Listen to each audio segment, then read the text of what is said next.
Hey, y'all, this is Nicolette, and you're listening to Definitely Not For Everyone. I'm Nicolette. Did I already say that? I already said that shit, didn't I? I'm Nicolette, and this is Diana, and we will be your hosts for today. We are talking to writer and author Jasmine Gardner. Thank you so much for coming to the show today. I really appreciate your time. Thank you. So how I usually like to begin our conversations is by telling the audience in like 3 to 5 words how we define ourselves. Why you laughing, Di? I'm assuming that I'm gonna go ahead and go first on this one. Yes, see the yeses. Okay, cool. 3 to 5 words that define myself. I am mixed. I'm half Black, half Japanese. I am a mother of 2 kids that drive me up the fucking wall. And I am a daughter. And my mother drives me up. She's like she's like my 4th child. Okay. Husband, 2 kids, and my mama. We go. 4 fucking children. All right. Thank you so much. Who's next? I will go. My name is Diana. Hello, everyone. And I am a mom of 3 boys, 26, 21, and 14. Wow. And husband. I have a husband who's my oldest. And sheesh. And I'm a massage therapist. I am a bag designer. And that's about how I'm feeling right now. Yeah, and you that's are what I am. Host to a podcast. Oh, boom, baby. Lord, how about that shit? Let's add that one on. Let's do that. Let's add that one on. Okay. Jasmine, man. Jasmine, tell me all about you, boo. 3 Please, to 5. tell us. Yes. Tell us. I feel better about this because you were like 3 to 5 words, and I was know, like, right? That's really short. But I was like, okay, y'all are doing some sentences now, so right. Like, I can start babbling a little bit. Well, yeah, it was like, not gonna be 3 to 5 words. Just 3 words? No. She meant words, but I couldn't do words. No, I couldn't do it. Obviously, I couldn't either. It's hard, man. But it helps you think about, really internally who you are, who you see yourself as a person. But I always start with this. Maybe it's what I'm most proud of, but I'm a firefighter wife and a mama. Nice. And across all my platforms, I always put that, like, I got the love of my life. I got my pain in the ass, beautiful daughter I can hear her running overhead now because she won't stay in bed, but that's like the reason I do everything is both of those guys. So yeah, firefighter wife, mom. And I guess I would say I am a dreamer and a hustler. Nice. And I feel like being a dreamer sometimes sounds like it's a bad thing, but when you have the hustle behind it, then some really awesome things can happen. Like you can write about dicks for a living like I do. And that's it. There we go to the next question. You are a writer and an author. Yep. Yes. What kind of books do you write? I write romance books. Specifically, I write BWWM, which is interracial Black women and white men. That's kind of the genre that I seem to resonate with. I've tried a few different other genres, but everyone seems to like the books that I put out in that genre. So that's what I've been doing for the past 7 years exclusively. See, that was going to be one of our later on questions, but you basically just answered it, which was so I'm talking too much. I'm jumping the gun. No, definitely not, because this is a conversation, boo. It leads into the next question of how you got started. Yeah, and how I got started. Like what? Before even that, I want to know about your childhood. Like, okay. She's not to say that that's beginning. like in sync, but like I just want to know, like, who are your people? Like, were you a child of 2 parents, or did you come from a single family home? Like, did you have siblings? Like, was it like this picturesque, beautiful life that you lived when you were younger, or was there tumultuousness like in every family? Actually, that's a stupid question, but can you paint me a picture? I would say, honestly, I have absolutely 0 complaints about my childhood. My mom married my stepdad when I was 2. So I've always been in a two-family household. I've always had that male figure, that strong figure, supportive figure. To this day, he's my ride or die. But my biological dad is also in my life. And we're really close. Like I told you, like my audio was fucked up. So I ran to his house to steal one of his microphones. Like I have a really awesome, like combined family. Nice. But there was a period he wasn't in my life growing up. I'd say maybe from like 7 to 15. That's a long time. Yeah, I remember like the last time he came for like visitation, and he had one of his funky little girlfriends with him that I didn't like. And I guess after that, like he got into an argument with my mom and he fell off. And I don't know why or how or what happened, but he popped back up and he's been making up for it ever since. So I don't hold that against him. Okay. So I have an awesome mom and I have 2 great dads. That's amazing. That's such a blessing. It is. I mean, it hasn't always been easy. Like, I remember my dad's getting into fights on the phone and me and my mom would be at the door, like listening to them cuss each other out. Like, it was definitely some tension, but now I think.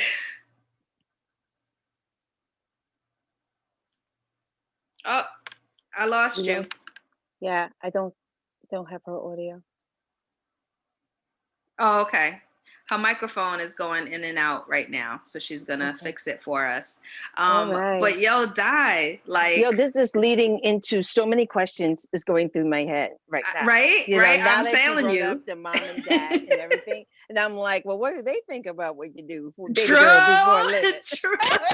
What they both and also, it's like, does Daddy read them books? Like, I wonder if both them daddies be reading them books. My head. I was trying to give you the eye. Look at that. I was like, girl. And then also, I'm saying, like, daddies are both Black, right? And you got this white man as your husband. I wonder what they's thinking. Okay. All right. Right. Figure it out. Figure it out. I mean, it's just a flood of questions ran in my head. If I had does it work yet? Yes, we hear you. Is it the same though, or is it like that far away stuff again? No, it sounds okay. Good. It sounds good. It's okay. Good. Yeah. Okay. You're good. Did you hear all of our ranting and raving? Yes, I was laughing with y'all. Oh, I was like, I have so many. Well, can we start with what does your family? How do they feel about what you do? Do you get any shit for it, or are they like, go girl, fly? How they feel? So that kind of goes, or kind of touches more on my childhood. I grew up in a very, very strict Pentecostal family. And I mean, you can't wear pants. You gotta be home at a certain time. Like, we were in church 3-4 times a week. Like, you can't watch PG movies, even though they were made for kids, and your vacation is church camp. And I would just like call crying, like, please come pick me up. Like, they're playing soccer in skirts and this is awful. Like, it was like my father or my stepdad is very, very, very religious. Okay. But with that being said, I mean, he is disappointed. Mainly my stepdad. He's super disappointed that I didn't become a doctor and I dropped out of college and all that stuff, but they support what I'm doing. Right. Good. My mom tried to read one of my books once. She couldn't get past the scenes. But I was like, you don't have to support me by reading. You can just support me by saying you're doing a great job and I'm proud of you. Like, you don't have to read what's in my head.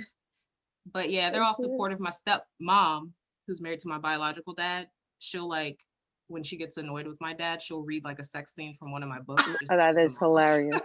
I love your stepmom, yo. She's gangster. Yeah, but I mean, everyone, it took some adjusting and they thought it was a phase. And you say you want to be a writer and everyone's like, okay, but how are you going to make your money? Because typically writers, don't make a lot of money. So it took a couple of years of consistency and they're like, oh, you're really not giving this up. And I'm like, this is what I was meant to do. Oh, wow. So, yeah, I mean, everyone's on board now. They think it's cool. Like, I don't know. I'm the weird kid in the family. Wait, so how many siblings do you have? So 5. Okay. Beautiful. But there's a 14-year like age gap. So my mom and stepdad had my sister when I was like 14 or 15. Oh, like my sons. Yeah, that's like me and my Yeah, son. there's a big gap. Yeah, So, and I huge gap. graduated high school a year early. So when I turned 16, I was out of the house. Okay. So I didn't have a lot of time growing up with siblings. Yes, that's The other is they're from my dad's side. And like I said, you know, I didn't Yeah. grow up in his household. right. But they're all young. Like my youngest brother is like 10 or 11. I don't know how fucking old he is. Yeah. 11. Like they're just kids. Like Yes, I'm That's like right. the older aunt right now. Yeah. That's right. That's right. Yeah. But yeah, between him, I mean, not only one is biologically his, but like through marriage and all that stuff. Like Okay. I have step siblings. And then about 5 years ago, my mom and stepdad adopted my cousin's boy. Okay. So I also have an adopted brother, and he's like almost the exact same age as my biological brother. They're like 10 or 11. Right. Oh, so you got some I mean, time I see before them they regularly. start We're asking close. questions. Yeah, we bullshit. Like I'm not saying like they're not part of my life, but I'm married. I have my own family. I'm out of the house Exactly. now, so I'm just It's kind of hard like the to make auntie. those connections. It's hard to make Yeah. those Yeah. connections if you haven't grown up with them. I hear you. It's true. I'm in the same type of boat right there Yeah. too. Is yeah. But anyway, so why write a book? You had mentioned before that like this is what you do. Like this is your passion is what I'm assuming. How did it get to that place? Like was there a teacher or was there a book that you read? Like what was it that you were like, I want to be a writer? So this is kind of like a 2-part answer for me. Okay. There's the general like, why do you write? And then there's my philosophy on life, kind of. So just generally, like I've always written. Like I think my mom still has my composition notebooks from when I was before we had computers at home, and I was just writing stories in composition notebooks. It's always been a part of me, even when I had office jobs or I was trying other businesses, because I'm always trying fucking something. But I would always go back to that writing, and that was always my place where I was happy, my happy place. So no, even if I didn't do it as a career, I knew it was always something that I would do. Nice. And before Amazon had, Kindle, it was really hard because your only option was to find an agent or to print 10,000 copies on your own. So, Kindle completely changed the game. I was like, there's no harm in trying. That's right. Once that came out. But the other thing is just my philosophy and what I tell people, like creativity, or I believe energy constantly has to move. And creativity is a type of energy. And just like anger or sadness or excitement or even sexual arousal, like it builds up in you and you have to get it out. So writing was always going to be a part of my journey in some capacity. Once I saw there was a chance to publish through Amazon, I'm always the type that's like, just try it. The worst you can do is fuck up. So, and I definitely fucked up a lot. Like, we'll get into that, but yeah, it's just always going to be a part of me. Even if I quit publishing today, I'm gonna have that outlet because you need that outlet for the types of energy that are stored within you. If that makes sense, because that's it does. It totally Perfect makes sense. sense. Yeah. So listening to you, I have a question. How did you come to this? So, okay, first, right? How old are you? Second, how did you come to this philosophy that you have now? Because grown people are still trying to figure that shit out that you just stated. Like grown people. You know what I'm saying? I don't know. What are you trying to say, 30... Nikki? What are you trying to say? Keep saying grown. What are you trying to say? First of all, I don't know how old you are, Nicolette, but Diana, you look fucking amazing. I was like, you got a 20-what-year-old? Oh, please, girl, please. No, try 49-year-old.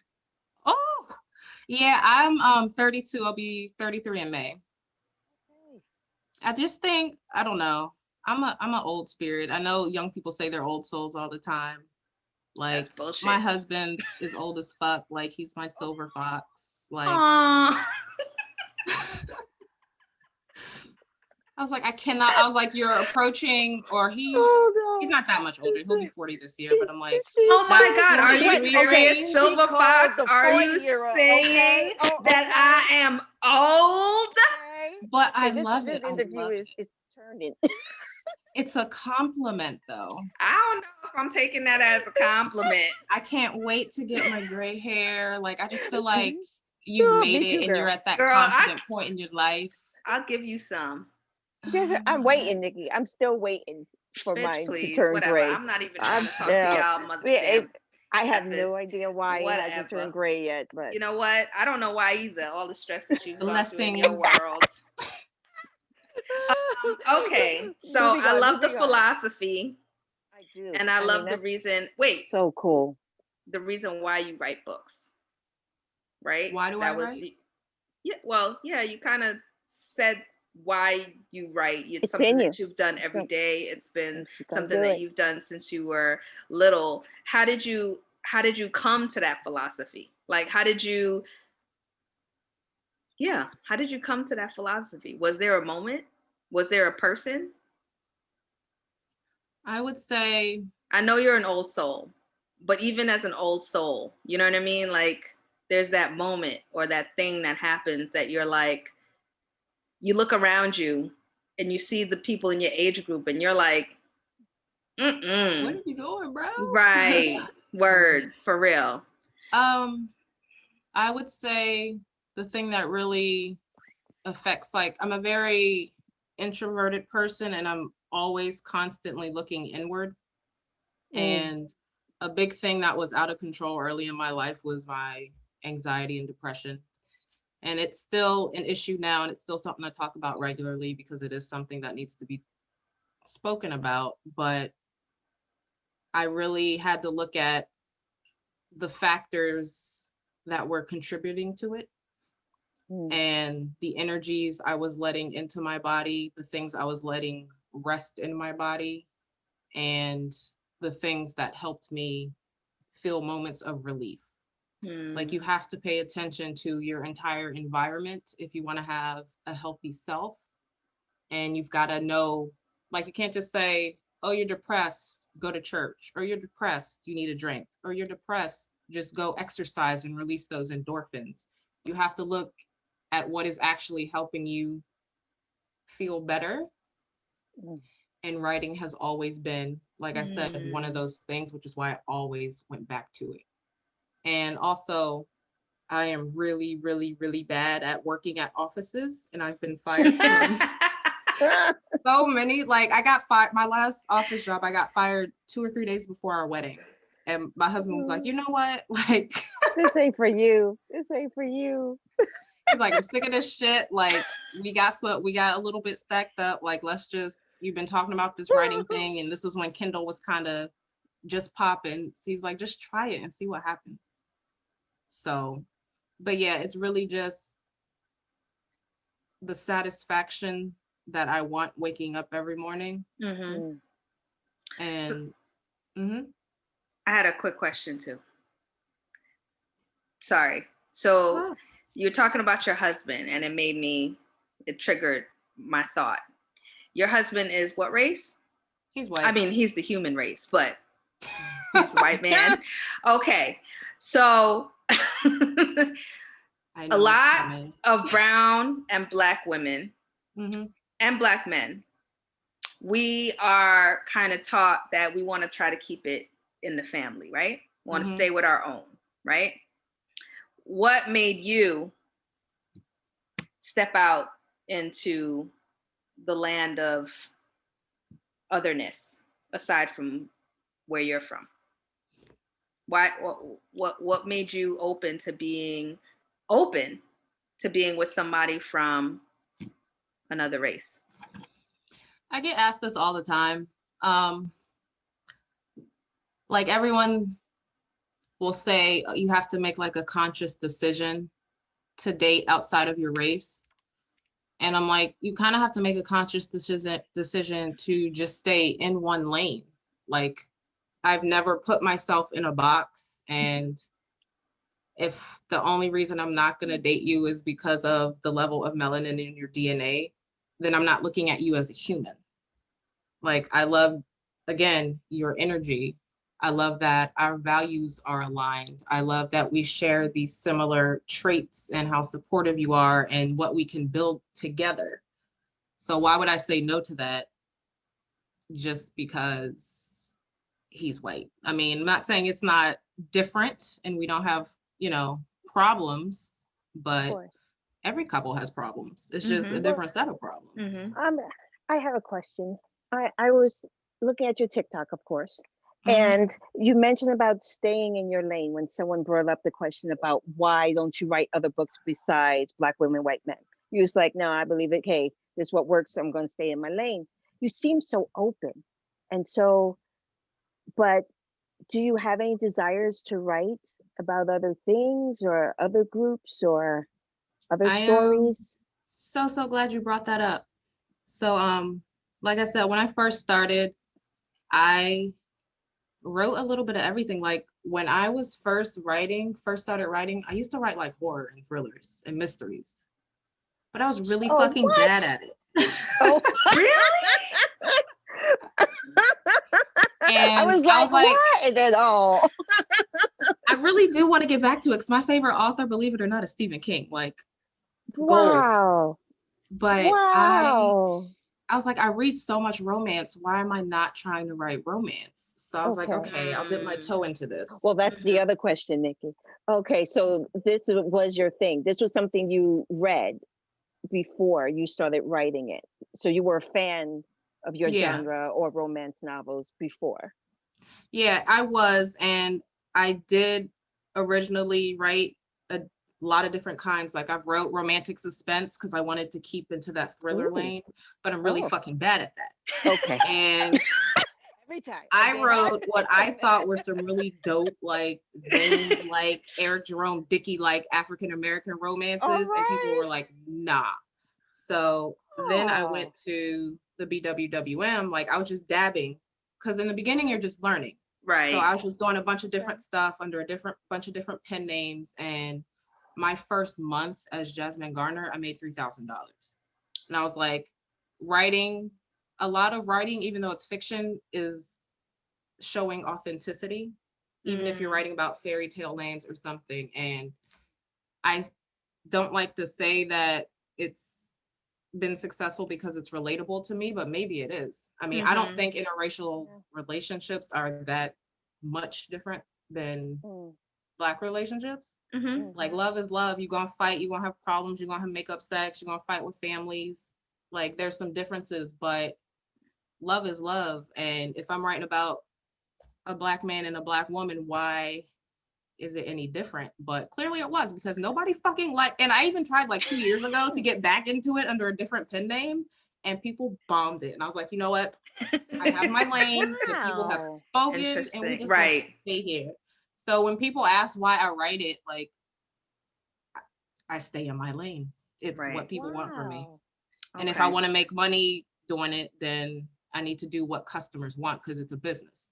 So you do what your customers want. If I'm just writing for fun, I can write whatever the fuck I want. Yeah. But we're about making a legacy here and building cash and growing this business into something more. So you can't. And then also being your authentic self.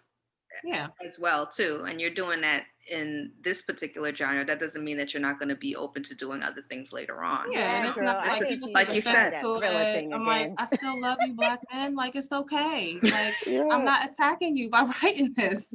It's just a niche. Like people like reading about having sex with shapeshifters. That doesn't mean they want to go fuck a wolf. Like that's right. That's it's right. Okay. It's a niche. It's a subgenre. Right. So then, speaking of romance novels, as all people know, within romance novels, there's some dick and pussy writing happening. So I would love for you to talk a little bit about the joys of writing a sex scene. Of research? What kind of research do you mean? What kind of research? Is everything. Like, I literally want to know, like, if I get like a Pornhub subscription, like, is that tax deductible? Because sometimes you just gotta see it. That's right. I feel like it should be. That's But I mean, research is actually, you don't need a subscription to Pornhub. And don't ask me how I know. I know. Anyway, go ahead. But I was writing a kitchen scene, I think my last book that I published. And I was like, is the height right? Does the dick fit here? Like, does she have to be bent over the counter a certain way? So I was literally looking at like kitchen sex scenes on Pornhub. And I think I ended up on like busty stepmom and the redhead son. But I was like, this looks awful. Her tits look awful. Like, who rated this 89%? Like, this sucks. But it answered my question. It's literally research, so I can write these scenes and make sure it's at least moderately accurate. You know, we make them a little crazy with like the 15-inch penises and whatnot, but at least we can get the physics right. That is so cool. Has there been any sex scenes that you have written that have been part of your own experience? That's always the big question. Ooh.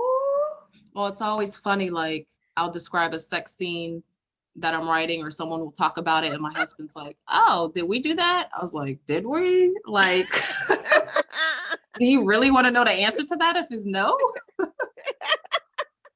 True. But yeah, I mean, but the funny thing is, and I'm deflecting now, but the funny thing is, I write the best sex scenes when I'm like sex deprived. Like when I'm horny and pissed, I'm like, they're super aggressive and graphic. And I'm like, maybe like the fantasy is stirring because you're just like so wound up. So I always like I write my sex scenes last. So once the book is completely done, I'll go back and add in my sex scenes and I'll just like save that energy for a couple of days, be like, don't touch me. And then I just drink and turn on my music and I knock them out. But yeah, I mean, there's definitely that's how I thought they were always written. I didn't think they were like really happening to people. I always thought that they were just people's fantasies, you know, that it was just something they were feeling or imagining or that I never it never dawned on me once that they're really doing this. Oh yeah, like I never sometimes you just gotta try it, or you might think fondly, even if it's just a piece. Thought that. Right? Yeah. I would think so. Even if it's just a piece, like, oh, that shit was good that I wrote. Yeah, like I wonder how that would that's the whole part feel. Is taking a chunk, maybe even a really hot kiss you had in the shower, and then blowing that up into an extended scene. So it doesn't have to be play by play, right? But you just have to take inspiration from every part of your life. Yeah, definitely. Nice. I love that. Nice. All right. I love it. But you didn't answer me. Were you a fan before of this genre? And you was like, I could do this. You know, this is all me. You know, when you read the first one or. Yeah, like I read Zane and I literally read any kind of book, but I do read a lot of romance and I even read like the Harlequin books and the Danielle Steels. Like I'd read the book and then watch the Lifetime movie because she had all the fucking Lifetime movies. Like I've always been a fan of the genre. I just didn't think, well, I'm gonna be honest. The romance genre gets a lot of shit. Like people are like, oh, you write romance, so you just write trash, so that's easy, and they're kind of dismissive of the genre, even though it's the biggest genre, period. We go through books. People read like 3, 4, 5 romance books a week. Mm-hmm. I know plenty of them. I was kind of like, I want to do like some real writing, but I'm like, no, this is fucking fun, and it is real writing. Yeah, it is real. Yeah. So I had to get over kind of my own preconceptions about the genre, and that sucks to admit because we will always deal with that. But I was one of those people. Yeah. Di and I were talking, like, I think it was yesterday or earlier today, and we were wondering, is it hard for a Black woman to break into this particular genre, or even just writing, period? because like you were saying, before Amazon, before Kindle, like it was really difficult to be able to get a book deal, right? Quote unquote, right? And so now that there is this ability to do this, a lot of people don't know about like Black female writers that are writing books, period, and even more so, romance novels. So I think number one, that it's really amazing that you like took that leap. And I'm sure it is because of your passion and because of the way that you look at life. But on that point, like, what are a few words for aspiring authors that you might have? I'll say it is a lot easier now than it was. There are so many, like when I first started, the interracial genre, African American romance was just listed as urban. So it had to be that thug life love and all that other toxic shit, which is still a genre, and I read that genre and it's amazing. But you kind of had to be in this one lane, and it was a very small amount of readers or a small amount of books as well. It's a lot easier now to get your books out there, and there are more people reading it, and romance readers kind of read a little bit of everything. So people who read my books still read Black romance. They still read the fairy tale romance. They still read historical. I mean, just look at Bridgerton. Like, yes, Bridgerton, girl. We're more open. Is beautiful. Oh God, I finished that shit in one day. Like, yes, me too. I didn't sleep because the TV was fucking on all night. I was like, hello, man. Hello. And then the sex scene, I was like, hello, why can't I get more? This is not enough. It's only one time. Anyway. Yeah, everybody was like, there's so much sex. And I was like, I'm halfway through. And I was like, where's the sex you guys talking about? I was like, okay. Yes. But it was good. They're all deprived. They were like, oh, so much sex. Yeah, it's the pandemic and they ain't getting none. So they're like, exactly. Wow, two scenes is a lot. 2 missionary scenes, like, come on now, like, you weren't doing nothing. Whatever. Anyway. But yeah, I mean, it's definitely easier than ever. There is still bias in the industry. Like, you'll have women who are like, I can't read this because I can't relate to Black women. But bitch, you can relate to a mermaid falling in love with somebody. Like, you just don't want to read it, and that's fine. But I always say, if you don't like my book, that's fine, because there is a book for everybody right now. That's right. So there is no, even though the market is oversaturated, there's no better time to get into it. Nice. Your voice can be heard. It's a lot of work, but it's entirely doable. If my ass can do it, anybody can. But yeah, there is definitely a little bit of tension, but I feel like more people are opening to different types of genres now. So it's a perfect time to get into it, but you're always going to have those types of barriers. And another thing is like our language. So the way we speak. I always have issues with like editors, like, oh, that's not grammatically correct. I'm like, but I'm a Black woman, so it is grammatically correct. So like early on, I would get reviews from white women trying out my books, like, hey, like this really needs an edit. I'm like, this book wasn't written for you. You can appreciate it and still, understand there are differences in language. But I feel like we're getting to a point where it's getting better. These young kids on TikTok, like using like our language, like it's cool. So it's more understandable now. Right.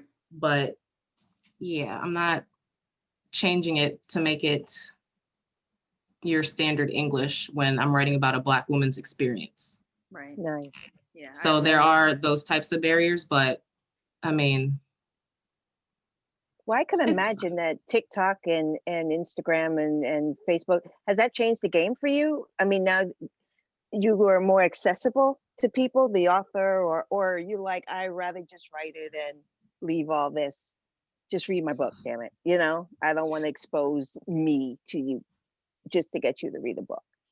Yeah, that's how I was. So if you look on any of my other social media pages besides TikTok, like I have like Mhm. 200 followers. Like Mhm. I'm not a big social media person. And it's not because I don't want people to know me, Mhm. because like I'm an open book. I'll tell you whatever the fuck you want to know. Mhm. But I feel like there's a level of authenticity. Like I would never want to be fake. Like Instagram, you have to take pretty pictures. Nobody wants to see me in sweatpants. They want to see the pretty picture with the filters. Like, and I'm like, if I can't do it authentically, then I'd rather not do it. Like TikTok, I can be myself. Right. Well, that's why you have 10,000 followers. Yeah, and I'm like, this is like, I They mean, I love can't, it. I gotta tone it down. So they're like, hey, you're getting like these 18 plus questions. Like you need to calm it down because TikTok is keeping an eye on you. I was like, okay, I'll tone it down. But it is a place I Okay. can be myself and I can speak Yeah. like myself, and you don't have to be pretty and present yourself in a certain way. I'm just me on TikTok. But Right. I that shit love it. wouldn't fly on Instagram, and Facebook shuts you down for everything. Mm. Like they are so censored, and like half the time romance authors can't even run ads. Oh, interesting. Wow. Okay. Yeah. Isn't that So Facebook something? is hard. Some I'm aware people of do it that. really well. They have like their reader groups and shit, and I Yeah. don't want to do all that. But TikTok is fun. Right. Yeah. Yes, I Yeah. know. But um, yeah, you were talking about aspiring writers. yeah. Yes. Yeah. You The only other thing, like this is kind of weird because I feel like most people listen to it, but I did want to show something if that's okay. yes, please. Of course. Because everyone's always asking like, how can I start? And then they say, well, I don't want to start right now because it's not going to be perfect. So I want to show you one of my first books Oh, just to embarrass myself. So hold up to the screen. I'm sorry if okay. you're listening, but you know, go on YouTube. So my first book that I published, you see this cover? Yes. It's fucking awful. Yeah? Yes? Yeah, y'all are laughing. So this book was one of my It's first. not awful. It's not that bad, It's fucking bad. boo. Okay. It looks homemade. I have a stock photo and I slap like some Times New Roman over the top. Okay. That's what it looks like, guys. It's fucking bad. It's fine. It's cool. It was my first book. I don't know when, Yes, it's perfect for your first, but it's good. but this book I tore down and completely redid. And it's paved the way for one of my most popular books, which are these Nice. guys. Gorgeous. Which is a two-part Yes. series. Yep, head over Yes. heels. That's right. That's one of my popular ones. But the only reason I wanted to show that is because people are like, you don't have to be, or I don't want to start because I'm not perfect. Any type of business you're in is a growing game and a learning game. And Okay. again, you can't release trash. You have to get a professional edit, and book covers are cheap. Now, back in the day, they were like hundreds of dollars. You can get a Wow. decently made cover for cheap, Mm-hmm. but don't let imperfection stop you, because you're going to Mhm. grow. You're going to slowly find your base. You're going to improve. And you just really just have to dive and just see, like, even if it's something you do part-time or it just helps you pay a couple bills every month, if you are ignoring your calling, you're doing yourself a disservice. That's So, beautiful. I love that. I love that. I Yeah. know we said that was going to be the last question, but I got a few more. I'm sorry. I got So, time. The kid is asleep. what is next to come? Is there another book coming out soon? Is there something else in the works aside from books? Yes, I always have lots of books coming out. My goal is always to release one every 4 to 8 weeks. I'm a little behind. COVID has me fucked up. I pulled my daughter from daycare for like winter. So I'm a little bit slow, but I do have the next of my firefighter, the Hot Boy series, that's coming out. I have a 2-parter surrogacy romance coming out, hopefully the end of February. Okay. And then I want to get back on my Interesting. about 6 weeks, every 6 weeks publish a book. But on top of that, everyone's been asking about audiobooks. And yes, I want to do audiobooks this year.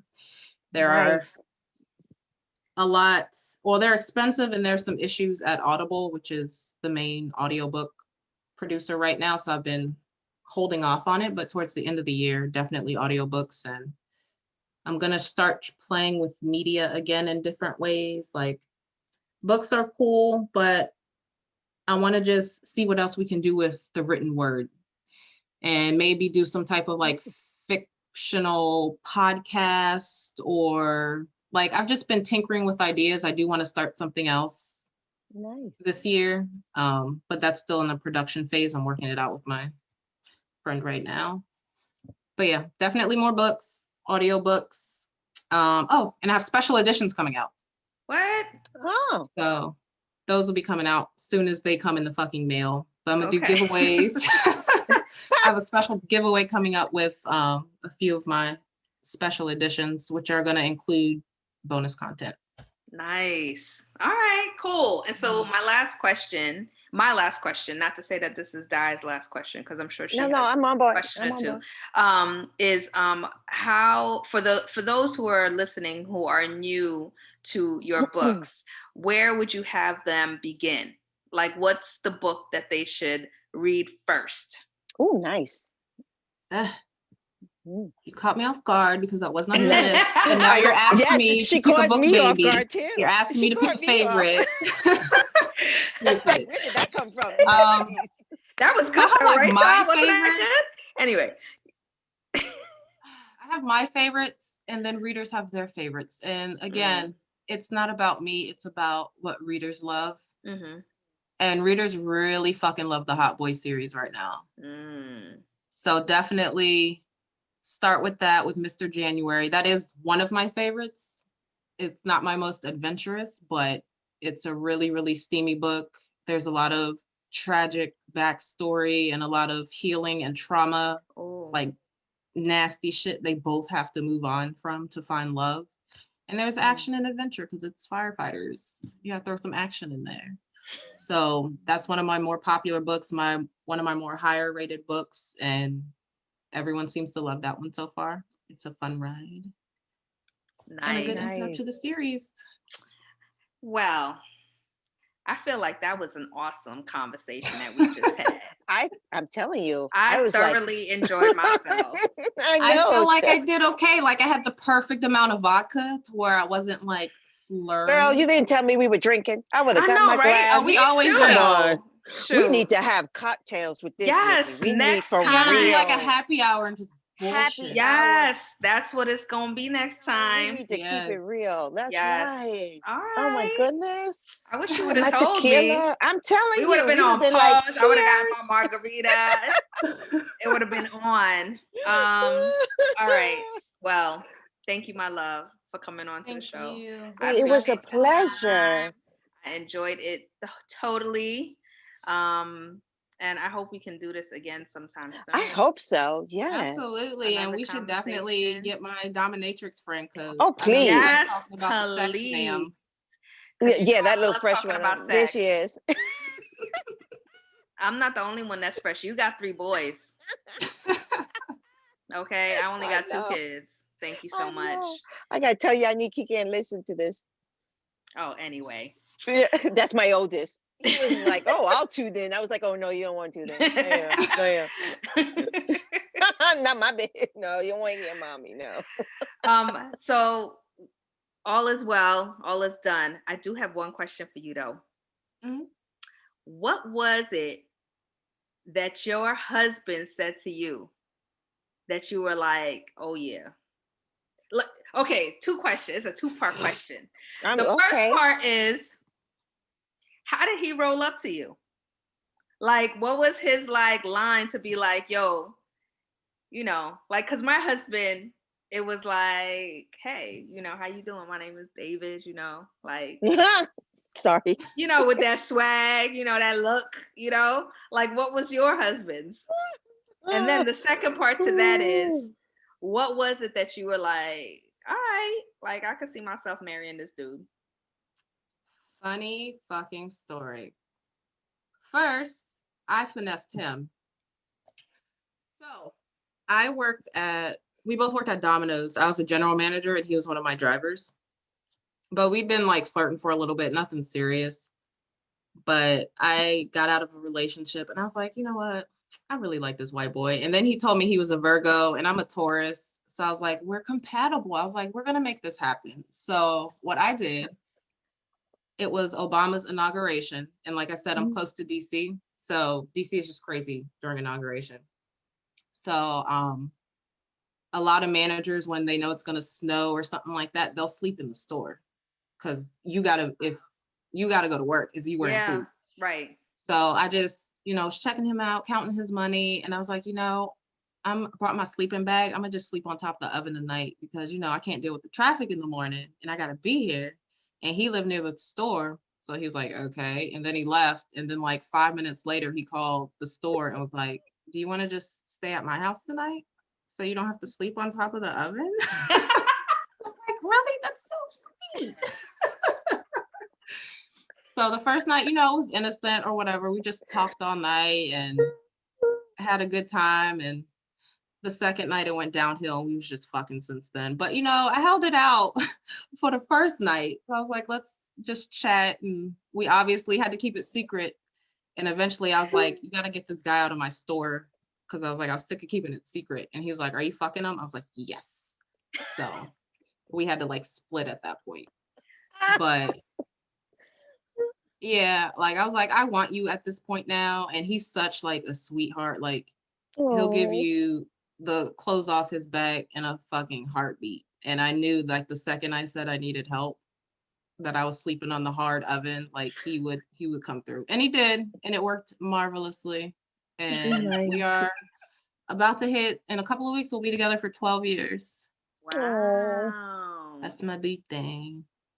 What was the other question? And what was it that you were like, I could marry him? Was it that second night? Or was it later on? I would say because my head is weird, because very few people are like, I want to be a writer, and he's like, okay, go for it. Or I want to try this, because I've tried so many things since we've been together, and he's always my number one supporter, my number one cheerleader. Like I was doing this sex podcast and he was literally in the studio like cheering me on in the back. Like he's so supportive, he's so giving. And one of the big things about me is stability. He's so stable, and he makes you feel safe. He's an amazing fucking guy. Like he's the sweetest. Like he balances out my sourness because he's so sweet. So you need that balance. You do. Yeah, and it wasn't like you were giving me something that I needed. You were enhancing, and we were complementing each other. Because I'm not into that whole like I'm a half a person and I need my other half. No. Like you need to come to someone as a whole. Hell yes. And he was the whole that balanced me, and he still is to this day. Aww. That's beautiful. So, beautiful. All right. Those are all the questions I have. Until happy that's hour. A wonderful We'll note. have more. Yes, till happy hour. And then it's all coming out. I'm gonna be like, what you did that second night. Anyway. Oh yeah. I'll tell you about the cape. Ooh, it's a cape. Let me clutch my pearls. As a cape. I love a cape. Okay, say goodbye to our listeners. Thank y'all for listening. Love y'all so much. Deuces, we are out. Bye, guys.